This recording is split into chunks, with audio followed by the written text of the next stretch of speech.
Make sure that's on silent. You happy with that side? Yeah, this is good. It's my good side, I think. Well, yeah, you don't have a good side, but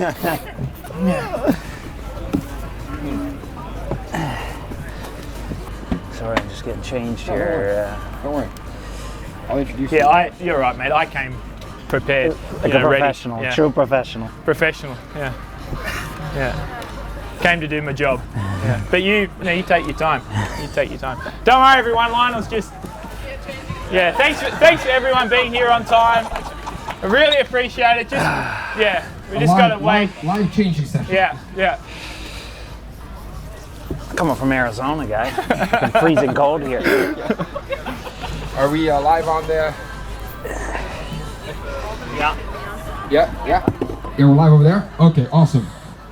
Ladies and gentlemen, I would do an introduction, but I don't think I need to do an introduction. But just in case, this is Cameron Wurf. There we go. You may know him from Instagram comment section. And this is Lionel Sanders.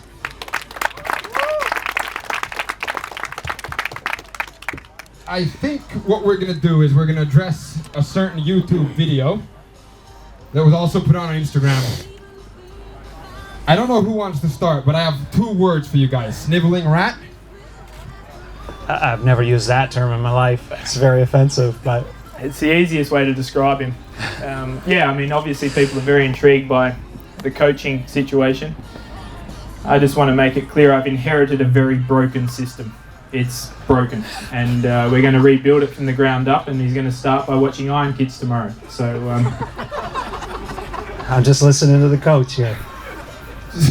So what is it that Lionel is supposed to watch with the Iron Kids? What pointers is he supposed to pick up on? just the basics of being able to move mechanically normally. Kids that age, they haven't had time to get into bad habits, so they're the best to watch.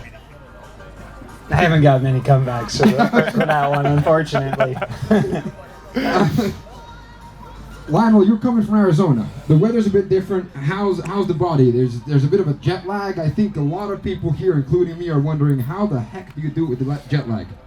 I have no idea. I haven't figured it out yet, but this is my second time in a month's time. It's 9 hours time change. And I think it's 4 a.m. in my head right now. And he's actually here to race this time. He's not here for a show. And I think you just got to be very disciplined. I mean, I want to go to bed so bad, have a nap right now so bad, but you have to be very disciplined. And just hope that the night, I got 8 hours last night, which was good. And try and get 8 more tonight. And then the day of the race is basically an all-nighter, so. Do you sleep before races? Not usually, not great, but worse here than normal, yes. But is it, as a coach, is it your thing to get him to bed early with a song or something? Yeah, I bought my son's little, it's like a little star, like a little thing that plays music and shoots stars around the room, and I'm going to lend that to Lionel, so just to calm him down a little. Yeah. But you're here to race too, aren't you? I packed my bike, yeah. We'll see. Did you bring your running shoes? First question, how did you get on the start list? I know people. I assumed that was the case. Do you have a wetsuit? Because you're a pro cyclist. No, I'm from Tasmania. This is warm for me. Yeah. So I'll just be out there in my, little trunks. Oh, okay, yeah, you got budgie smuggler style. Yeah, okay. Yeah. Okay. But you said you're gunning for a world record. No, I'm always gunning for a record. And that's the other thing. I mean, the last time Lionel showed any semblance of any real talent was 2016 in Arizona. And funnily enough, I happened to be there. And the reason he broke the world record was because he was chasing me all day. And so I really came as a favour to Lionel. Lionel's the man. Lionel's the one we want to break the record. I'm the coach. I'm not here to perform. I'm here to help my man. So I've got orange hair. I'm going to be like a carrot out the front for him to chase, little dangling carrot. And, I don't know about that. See what he can do. You stopped swimming for what, 7-8 months? Yeah, well, unlike yourself, I know I can't swim, so I don't bother swimming badly. But you you seem to want to continue to swim worse and worse and worse, which is wonderful. But I don't bother. Okay, let's switch subjects a bit, because I'm really interested in, you put together a really good tri-battle race. A lot better than Coeur d'Alene, yes. Relatively speaking, it was a decent performance, but... What switched? What was the reason? I mean, I've had the same problems now having done it 5 times in a row and walked 5 straight Ironmans in a row. Second half of the Ironman, I thought it was various training problems. And of course, training, I mean, nothing's ever, cut and dry, black and white, but undoubtedly the muscle dysfunction that I was having was nutritionally related. And now having done the complete opposite, so in Coeur d'Alene, I was really short on water and salt. And then in tri-battle, I did the complete opposite. I reduced the carbs significantly, but had a ton of water and salt relative to the conditions. And I was still able to function, like my muscles actually fired right to the finish, even though I did blow up a bit on the final third of the run. And so it's a problem that I've had my whole career. Particularly, it shows itself in hot races. Not so much I've done well in cool races. And I always did a hot race, Kona for instance, and then went to a cool race and did well. And so I never really popped because I was like, oh wow, I did well. So I did more time in the TT position. That must have been it. But it was undoubtedly a salt and water piece in your muscles. Unfortunately, that is literally the basis of exercise. Like, you need the 3 pieces: carbs, water, and salt. And if you have, especially when you're a heavy sweater like I am, if you're a ways off the mark, which I was, and you're also losing a lot, then you're absolutely screwed. And there's no level of mental toughness that can get you through a biological limitation, the foundation with which your muscles fire. So as painful as that race in Coeur d'Alene was, because it went so far from what I had expected, it was an excellent lesson, because it just showed me, even in Kona, my best race in 2017, I still had the exact same problem. I still nearly was walking. I got onto the Queen K. That's only mile 10. And I was basically walking. I just was in the lead. So I was like pushing myself as far as like memory loss of the second half of that race. So anyway, it was a great lesson. Painful, horrible experience, but a great lesson. How does it manifest? I mean, if we have a lot of people listening, watching, and how does it manifest? Is it cramp in the stomach? Is it in the back legs? Is it what should people be looking out for? Well, the beauty of the human body is it has an amazing compensatory mechanism, and you can just push yourself so far and your body will compensate. But at some point you lose so much. In my case, you become, actually, that was kind of the counterintuitive part, is you become like hyponatremic, because you're losing so much sodium, and even though you're continuing to drink, you actually stop absorbing whatever it is you're drinking, because it doesn't contain enough salt. And your body doesn't want to absorb it anymore, because it will further dilute the system, and you have so little salt left that it basically is protecting you. And then it's also eventually it just shuts the muscles off, because it's like your heart needs salt. All these things need salt to function. They need to fire, and so you don't need your quads at the moment. And so in Coeur d'Alene, for instance, like I was starting to have to hold my torso up, because like the muscles in my back were losing literally their function. And so how does it manifest itself? I mean, it's not like all of a sudden you're like, oh, there it is. It's like 6 hours down the road and there it is. But it's always showed itself. You start to feel weaker and weaker and weaker, and you start scratching your head, and you're like, literally, I'm running slower than I do my active recovery between intervals right now, and it's insanely painful.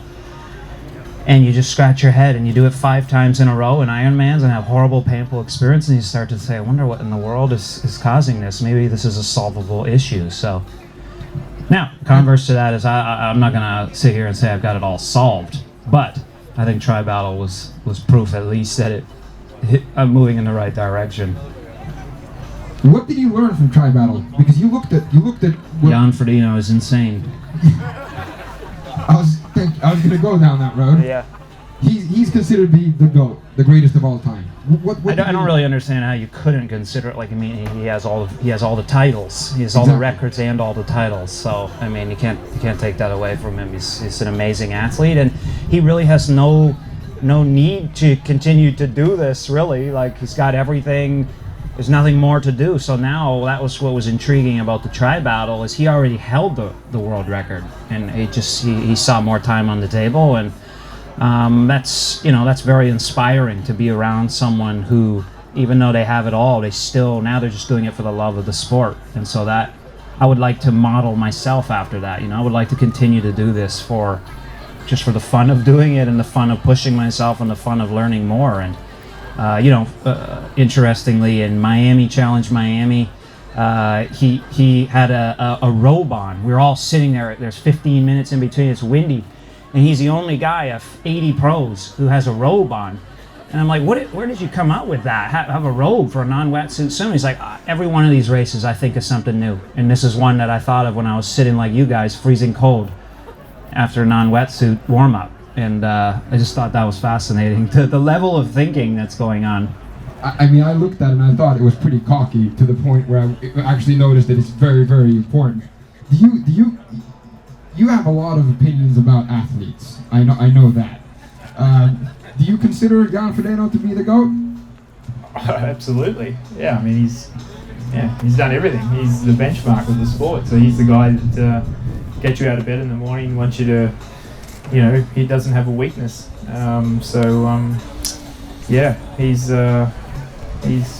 Obviously he's the man to beat. There's no other way to put it, and no matter what happens going forward with regard to him, he'll always be the guy that pioneered this, I guess like the last decade, which is where we've seen such a massive amount of change in the sport, particularly the level, the times and so forth have all changed considerably during his reign, I guess. You're an athletic phenom. For the people who don't know, you have a background in Olympic rowing. Was that correct? Mm-hmm. Yeah. And then you did triathlon for a while, and then this one cycling team that nobody's heard of, Ineos Grenadiers, called you and went, do you want to join? And you said yes. And what keeps you going? Well, it's a little bit different. I was rowing, then I was actually cycling for a number of years with an Italian team, Liquigas, one of the bigger teams then. And then I stopped to go to work on Wall Street in the US and ended up back in sport. Just did a triathlon for fun and loved it. And anyway, yeah, here we are. I trained with the guys from was Team Sky then with obviously Chris Froome and Gerard Thomas particularly. And so, yeah, they had a spot on the roster. I'm often with the team at camps and so forth, going to races. A lot of times they've been riders short going to those races, and they said, oh gosh, I wish we could just take you. And so, yeah, Dave Brailsford had the idea I'd just be a substitute, on call. I mean, I'm always training. I think I'm always in pretty reasonable shape. I mean, my favourite thing in the world is exercising, basically. I just love training. I love being active. So, so the team, if they need me, that song, you need me, call me, no matter where you are, no matter how far, I come. And last year, that meant I did the Vuelta a España. So, it was pretty incredible sort of comeback to cycling. Is it true that after a day of insane cycling training, you looked at Team Ineos and went, oh, it's 21 kilometers to the hotel, I'll just run back? That was actually a race, yeah, and I got lost. I actually ran 30k. Yeah, it was a one-day race in Geelong. It was a hard day too. And and anyway, they were all waiting there for me like great teammates with some nice cold beverages, so it was worth it. It was a good day, yeah. But then that was basically when COVID hit, so yeah, if I'd had the opportunity to race after that, I probably would have been in the form of my life. So anyway, here we are now. Exactly, here we are now. Question to both of you. Lionel can start. What kind of rituals do you have before a race? I try not to have any rituals. I try not to be superstitious about it. I mean, I guess I pray that I don't get a flat tire. That's about it. I try not to do any rituals or anything. I mean, I have pasta the night before always. 2 nights before. Tonight I usually have pizza. And those are my rituals. I just troll my rivals on Instagram, basically. Yeah. It's lucky you race a lot then. Yeah. That's entertainment for us. Yeah. You're looking forward to a fast race? It's and why Copenhagen? Man, once you have a Coeur d'Alene race, that was like, I actually was like, I think I don't want to do this anymore. I don't think I want to do long distance. I think I'll just do 70.3s and never do an Ironman ever again. It was a horrible, horrible experience. So once you have that experience, you just never, ever, I don't think, it'll never leave your mind. So now I come in here with complete fear, and I know what can happen. I know I could walk for half a marathon and it'd be absolutely horrible. So of course you have to have a bit of confidence and positivity, and so having Cam here at least will make me feel better about my swim, and I think it's fun to have Cam here, because if he wasn't here, I think I would be pretty solo most of the day. There's some really good swimmers here. I just actually saw Igor Amarelli walking up, Jesper Svensson, some very good front pack guys. Lucas Voigt also. Him as well. He's in another pack. Molinari, I think, pretty good. And so there will be a lot of guys off the front. So it's kind of a lonely day. So if Cam's even done a week's worth of swimming coming into this, then I think we'll be together out of the water, and then I think we can do some serious damage on the bike. And I miss those days. Kona 2017. I've been weak, very, very weak, mentally and physically weak for a couple of years, but I've been working on getting back to it. And so this will be actually an excellent reintroduction to hard biking. You just got a family recently. How has that changed things? Oh gosh, well, like I said, walking in, I haven't had breakfast this morning. You arrive and you wake up and make sure the baby's fine, the wife's fine. We've actually got the sister-in-law here as well, and the dog. So yeah, it's quite an entourage. But I was just gonna say, it's a bit rapper style. You got the black Escalade and everything. Yeah, no, I've got a Raptor, but we didn't drive here, we flew, so that made things really, really complicated. But yeah, no, it's different. I mean, I think definitely in training, it's made me much more accountable for my time. I think I train a lot more because if I'm home, I've got to do chores. So I definitely try and keep out of the house as much as I can. But no, I love my wife. I love my family. That's one thing about COVID and all these lockdowns. You soon find out if you married the right person, don't you? I know. Yeah. I'm not going to fight you on that one. That's true. That is very true. Yeah. So no, it's been great, and obviously we had the news overnight about Kona being postponed, and the person that I think is most happy about that in the world is my son. He's 15 months, and he was a little nervous of his form for Iron Kids, but he's confident with an extra 6 months that no matter who's on that line, he'll be able to handle them. So no, we're ready. It gives him literally time to develop. Yeah, pretty much. It gives him time. Well, he's already on his little Strider bike, or he can be riding one by then. So yeah. Yeah, I think it was Conan O'Brien that said post-COVID that his goal is to spend less time with his family next year instead of more. Yeah. No, it's as I said, traveling. You go for a drive, and you used to be able to just drive somewhere, but now all of a sudden you got to plan it around naps, and when they crack it, you got to stop. So a 2-hour drive can take 6. That's definitely an eye-opener for me. Yeah, basically just a life of only ever thinking about yourself. I'll happily say I'm a pretty selfish person. All of a sudden, there's another little human that you got to worry about. So it's wonderful. It's awesome. What is your goal for Sunday? Just to race well. Yeah, I don't really care about the Kona spot. Yeah, it'd be nice if it happens. There's a lot of guys who want it here. But I just would like to race well, and no walking on the run. That's a big one for me at this stage, just to run all the way to the finish. And I blew up at 28K in Tri Battle, and it'd be nice to make it to 32 or something. So, well, you're in luck because it's a beautiful course if you walk it. It's an inner city course with a lot of sightseeing. So, yeah. Perfect. I would rather not, but I know. What's your goal? Always the same.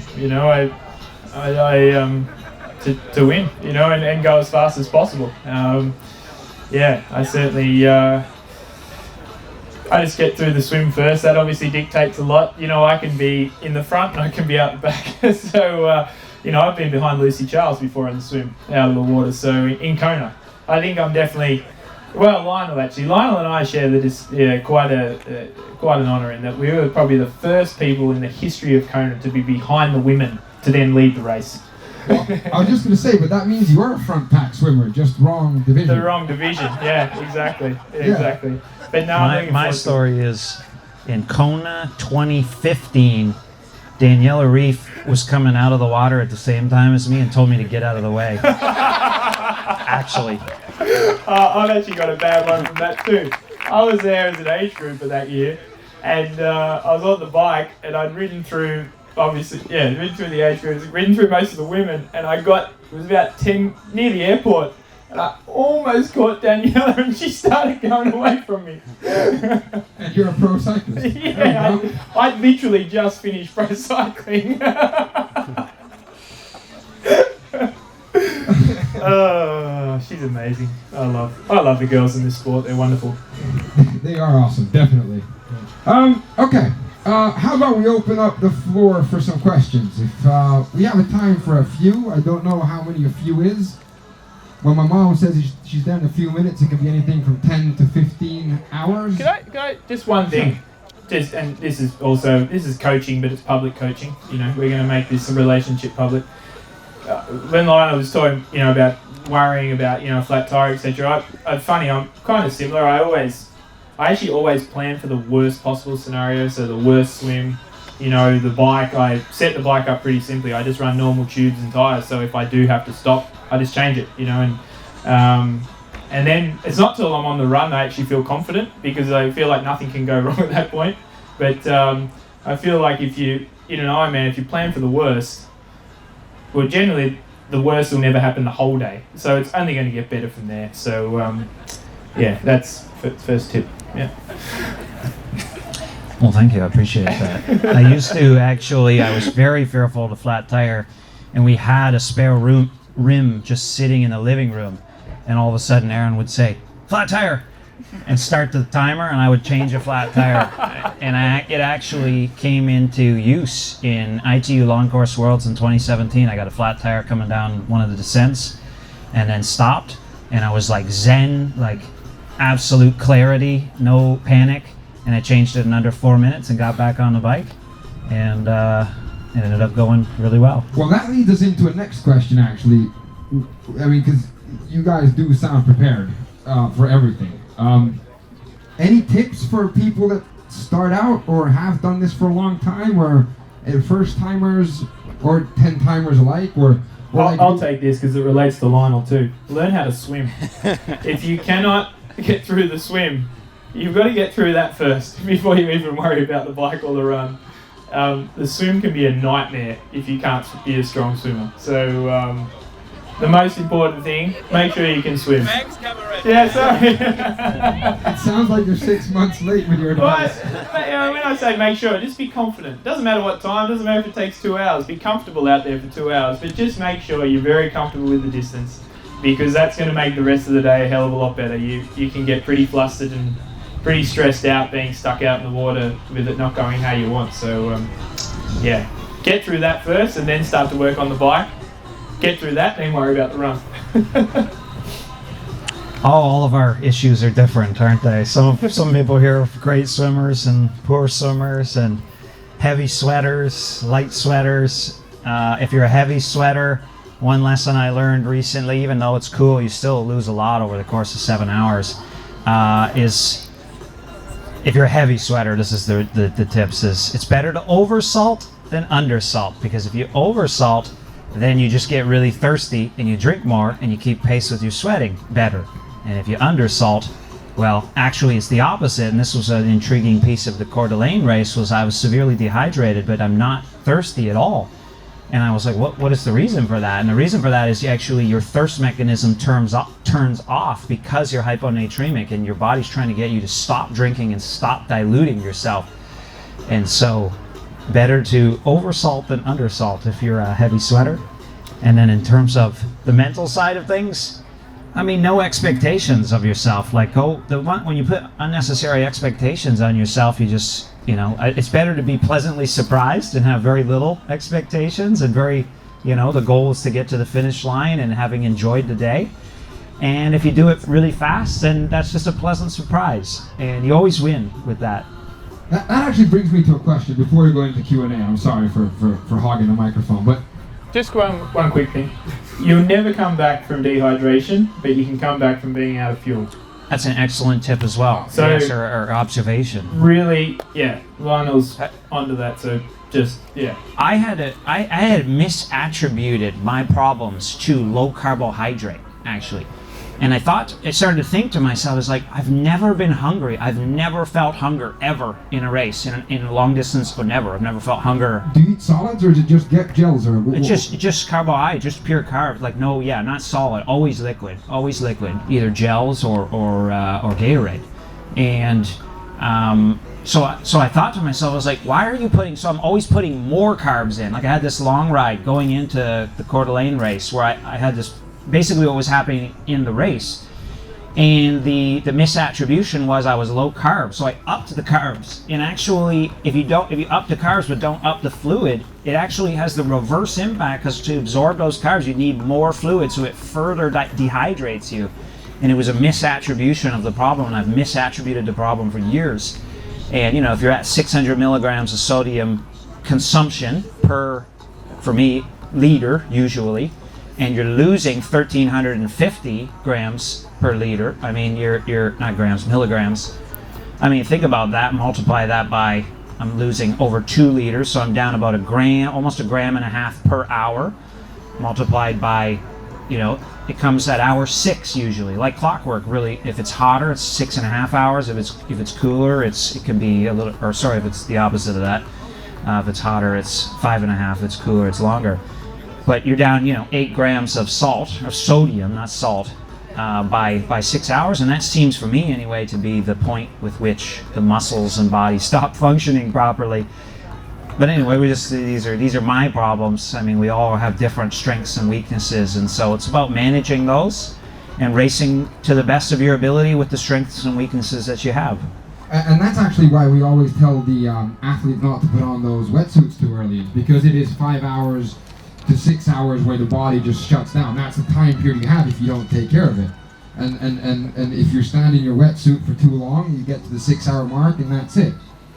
So I was going to ask you the mental aspect. When you walked Coeur d'Alene and you felt like you're never going to do triathlon again, why do you keep going, and what are your mental tricks to get you going? Well, one more back onto that issue. We're talking so much nutrition and hydration. You stimulated another thought about the wetsuit in conditions like this, for instance, which I learned in that tri-battle race. Was it started pouring rain, and it was around this temperature, actually a little less than this temperature. It poured rain for 3 hours, and I was shivering, like for 3 straight hours. And these are things, if you understand how your system works, you have to be able to make adjustments on the fly based on the conditions. And when you're shivering, it's much more energy consumption. So you need to understand these processes, and that's why the salt in the water and the carbs, that simplicity of what's happening, and that's the fuel sources, is a great way to think about it. Because in my case, I was very low carb, and then that actually needed to increase the carbs in order to keep up with the fact that there's more energy burn. And if it's hotter, you need to have more water, more salt. You know what I mean? That's the way to understand. But anyways, that's completely off topic. We don't have any topics in this interview, by the way. Mental strength, I mean, in Coeur d'Alene, really, being completely honest, and I'll never be able to answer the question, truthfully, because this is just where I was at in my life, is everyone kept me accountable. I truly wanted to quit. Like, it was so horrible, like in my mind. I don't know why. It was just because, on YouTube, people were passing me every 2 seconds saying, "Great job, man, you're the man still," and all this kind of stuff. And I'm like, I just want to cry. Like, it was so embarrassing.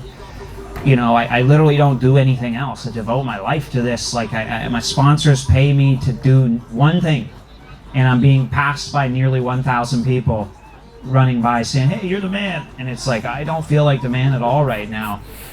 And it was that kept me in that moment that kept me going and kept me pushing myself despite not wanting to. So I would like to think that I would still do it even if no one was cheering for me or anything. But for me, triathlon saved my life. At the core and the basis of everything, the triathlon, I got into this into Ironman, you know, to change my life, to become a better person, to get out of the place that I felt stuck in.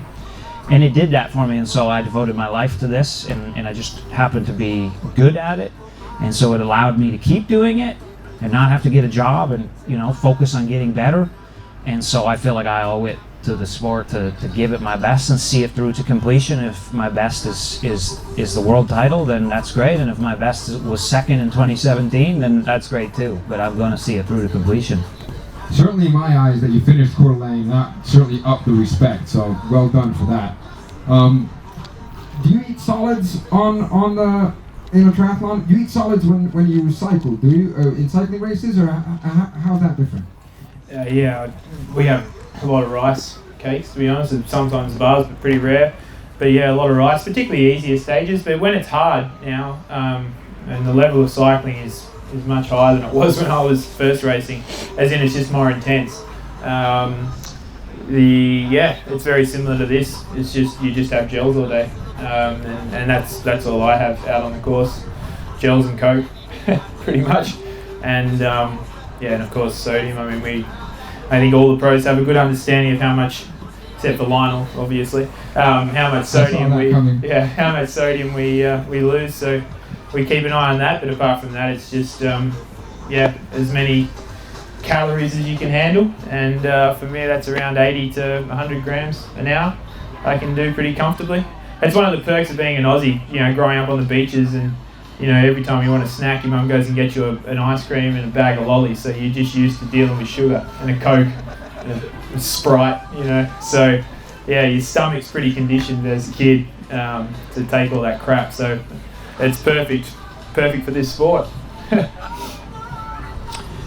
Well, interestingly, on that topic of not understanding, I know this is the sodium show right now, but a lot of people don't understand because they don't need to understand, right? You only fix problems that you have, and when you're when you have heavy losses, it becomes a problem. But, and I mean, he might disagree, but in talking with Jan, I talk about this issue like I'm talking right now, over and over with him, and he didn't have like a ton of knowledge on the topic, and I do believe it's because we have very different losses, right? When you're only losing a liter per hour, you can get away with a lot. All of a sudden you see how that window, when you're only losing a liter and you're consuming 700 grams of water and whatever sodium to go with that, you'll notice that it gets you to 8 hours and you're not getting to that point where the body's shutting down.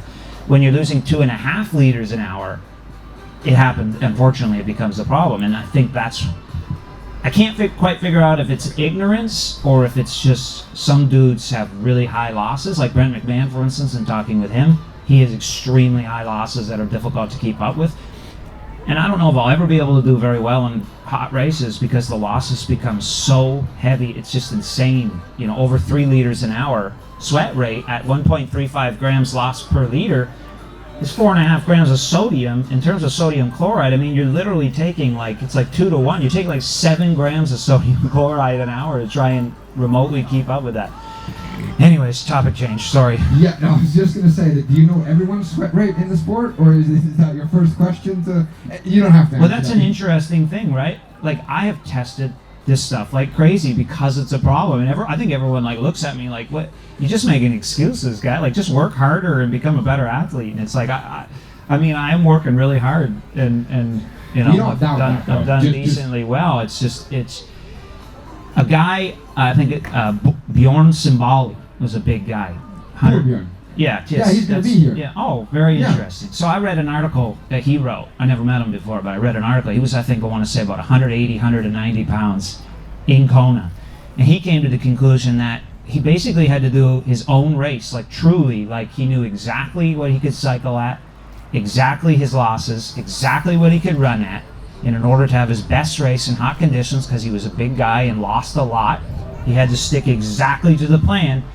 And he's probably the biggest guy to ever podium in Kona. And so We'll set it up. I get the pleasure and honor of working with him. He's an announcer here. So we'll very set, cool. you'll set That would it be up so great you- to talk to him. Yeah, Actually, that'd be absolutely. very fascinating.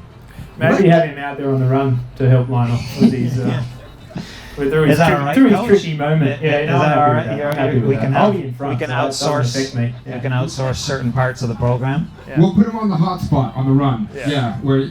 Yeah. Okay, finally, let's open it up for questions. If anyone has a question, raise your hand and then use your voice.